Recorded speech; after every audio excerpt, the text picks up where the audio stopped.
Chief justice काजी फाइज़ा की मुद्दत मुलाजमत में तोसी नहीं हो रही। वफाकी वजीर कानून ने तोसी की गुब्बारे से हवा निकाल दी। आसिम नज़ीर तारड़ कहते हैं कि चीफ जस्टिस से जुडिशल कमीशन की मीटिंग के हवाले से मुलाकात हुई थी। उस वक्त मुद्दत मुलाजमत में तोसी का मामला भी जेर बहस आया। चीफ जस्टिस ने कहा, मुद्दत मुलाजमत की तोसी में दिलचस्पी नहीं। Justice Mansoor Ali Shah chief justice की मुद्दत मुलाजमत में तोसी के तजवीज़ से मुत्तफिक थे। जुडिशल सिस्टम की इस्लाहात के लिए आईनी तरमीम के हक में हों।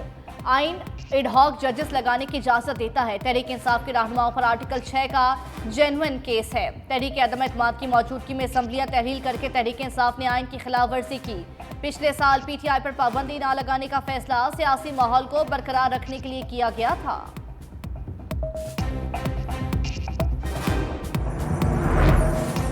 जस्टिस रिटायर्ड मकबूल बाकिर की भी एडहॉक जज बनने से माजरत। कहा, एडहॉक जज की तैनाती आईनी तनकीद बिला जवाज है।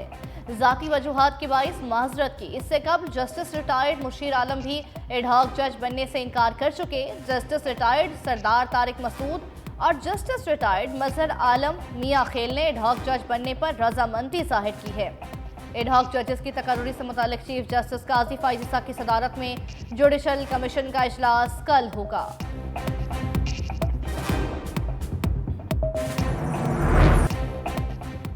तहरीक इंसाफ को मखसूस नशिस्तें कैसे दी जाएं? इलेक्शन कमीशन का अहम इजलास कुछ देर बाद होगा। सुप्रीम कोर्ट के फैसले से मुतालिक जायजा लिया जाएगा। चीफ इलेक्शन कमिश्नर की chief justice Lahore high court justice Aliya Neelam से मुलाकात के बाइस इजलास ताखीर का शिकार। मुलाकात में इलेक्शन ट्रिब्यूनल्स की तश्कील का मामला जेर गौर। सुप्रीम कोर्ट ने इलेक्शन कमीशन को चीफ जस्टिस मुशावरत की हिदायत की थी।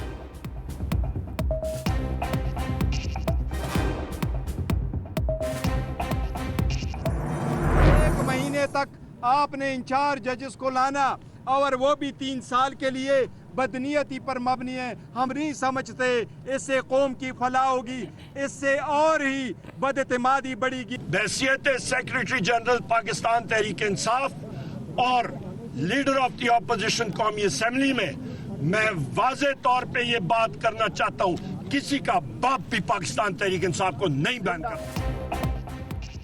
तहरीक इंसाफ का पाबंदी के हुकूमती फैसले पर दो टोक जवाब देने का ऐलान। पीटीआई और सुन्नी इत्तेहाद काउंसिल का अहम इजलास।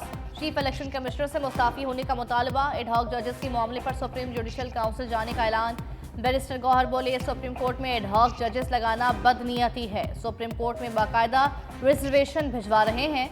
उमर अयूब बोले, किसी का बाप भी हमारी पार्टी पर पाबंदी नहीं लगा सकता। चीफ इलेक्शन कमिश्नर फौरी इस्तीफा दे वरना आर्टिकल 6 लगेगा।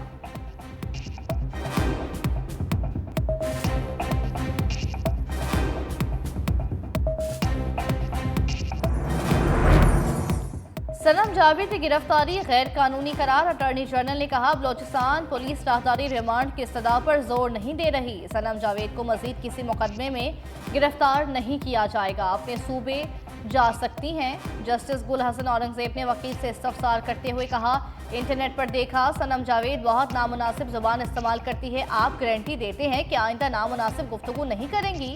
वकील ने कहा, सनम जावेद आइंदा नामुनासिब अल्फाज इस्तेमाल नहीं करेंगी। इस्लामाबाद हाई कोर्ट ने रिहाई की दरख्वास्त निपटा दी।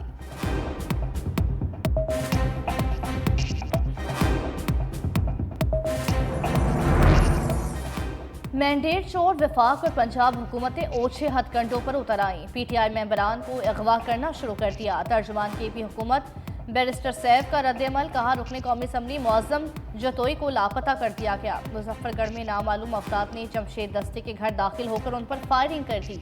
इलेक्शन से पहले भी पीटीआई उम्मीदवार को यरगमाल बनाया गया था।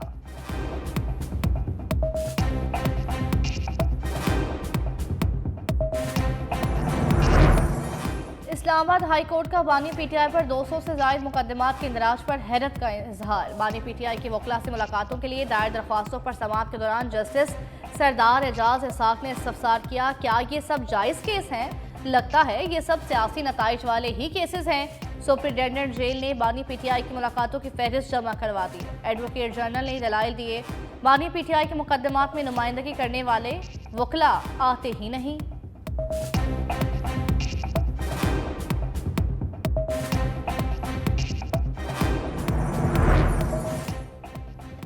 बानी तहरीक इंसाफ के लिए कानूनी चैलेंज, इंसदाद दहशतगर्दी अदालत से अबूरी जमानत मुस्तरद होने के खिलाफ दरख्वास्तें।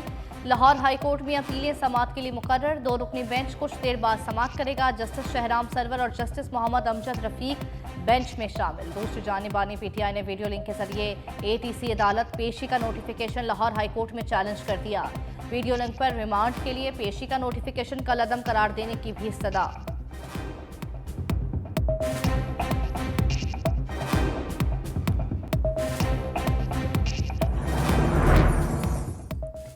लाहौर की इंसदाद दहशतगर्दी अदालत में 9 मई मुकदमात की समाअत। साबिक वज़ीर ख़ारजा शाह महमूद कुरैशी को अडयाला जेल रावलपिंडी से लाहौर मुंतकिल कर दिया गया।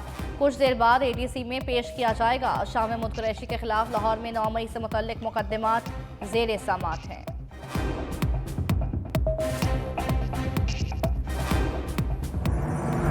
इस इकॉनमी का सबसे बड़ा जो जख्म है वो है पावर सेक्टर की मिसमैनेजमेंट। और क्या क्यों कह रहा हूं मैं, सबसे बड़ा ज्यादा ब्लीड अगर ये इकोनॉमी कहीं से उसको खून रस रहा है तो वो इस पावर सेक्टर के मिसमैनेजमेंट की वजह से है। पावर सेक्टर का मसला दहशतगर्दी से भी बड़ा है। मुल्क में हर शख्स पावर सेक्टर के बहरान से मुतासर है। पावर सेक्टर का 2600 अरब रुपए का सर्कुलर डेट हमने देना है। मुस्तफ़ा कमाल बरस पड़े, कहा कि बिजली मुहैया करने वाले 20 इदारे में से 19 सरकारी और 1 निजी है। मुल्क 45,000 मेगावाट बिजली बनाने की सकत रखता है। 30,000 मेगावाट बिजली की हमें ज़रूरत है। लाइन लॉसेस के बायस बिजली पैदा नहीं की जा रही।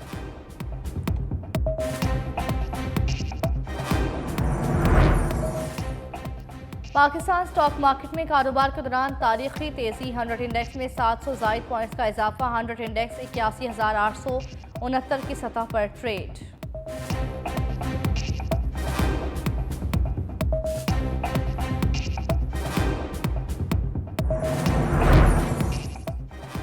पाकिस्तान रेलवे ने एक बार फिर ट्रेन के किरायों में इजाफा कर दिया। मुसाफिर ट्रेनों के किराए में 2% इजाफे का नोटिफिकेशन इत्तला कल से होगा। मालबरदार ट्रेनों के किरायों में भी 2% इजाफा कर दिया गया।